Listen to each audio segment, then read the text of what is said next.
சுற்றுலா தலத்துக்கெல்லாம் போயிருப்போம். அப்போ போகும்பொழுது பெரிய பெரிய ஃபால்ஸ் எல்லாம் பார்த்துருப்போம். பெரிய நீர் ஊற்றுலேருந்து தண்ணீர் அப்படியே மொத்தமாக கொண்டு வந்து விழும்.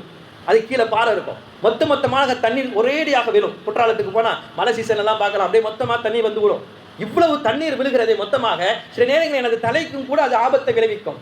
சில நேரம் தலைவலி வந்துடும். மொத்தமாக விழக்கூடிய தண்ணீர் அந்த பாறையில் விட்டு அந்த பாறைக்கு ஏதாச்சும் ஆயிருக்குன்னா பார்த்தா ஒண்ணுமே ஆயிருக்காது. அந்த பாறை அப்படியே தான் இருக்கும். ஏதாவது ஒரு அச்சு இருக்குதா, ஒரு தாக்கம் இருக்கிறதா, ஒண்ணுமே இருக்காது. ஆனால் அவ்வளவு தண்ணீர் மொத்தமாக அந்த பாறையில தான் விழுந்தது அவ்வளவுதான். ஆனால் மழை காலத்துக்கு விழுந்தது. அதுக்கு பிறகு வெயில் காலம் வரும்பொழுது அந்த தண்ணீர் விழவில்லை. ஆனால் கொஞ்சம் இப்படி யோசிங்கள். அதே பக்கத்திலே ஒரு சொட்டு சொட்டாக தூரத்திலிருந்து தண்ணீர் கொட்டுகிறது. பக்கத்திலிருந்தே கொட்டுதுன்னு வச்சுக்கலாமே. சொட்டு சொட்டாக கொட்டுகிறது.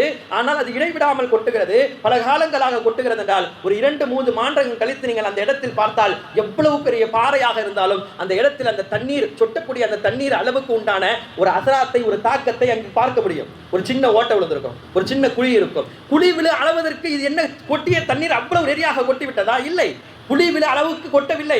ஆனால் கொட்டப்பட்ட தண்ணீர் சொட்டு தண்ணீராக இருந்தாலும் தொடர்படியாக கொட்டியது. தொடர்படியாக கொட்டியதின் பின்னணியில் அங்கே அசராத்தை, அல்லாஹ் தாக்கத்தை ஏற்படுத்துகிறார். அப்படித்தான் உதாரணம் சொல்லி விளக்குகிறார்கள். நீங்கள் செய்யக்கூடிய அமல்கள் என்பது தொடர்படியாக இருந்தால் உங்கள் வாழ்க்கையில் அது தாக்கத்தை ஏற்படுத்தும். உங்களுடைய அமல்கள், செய்யக்கூடிய அமல்கள் தொடர்படியாக இருந்தால் கண்டிப்பாக அல்லாஹ்விடத்தில் அது ஏற்றுக்கொள்ள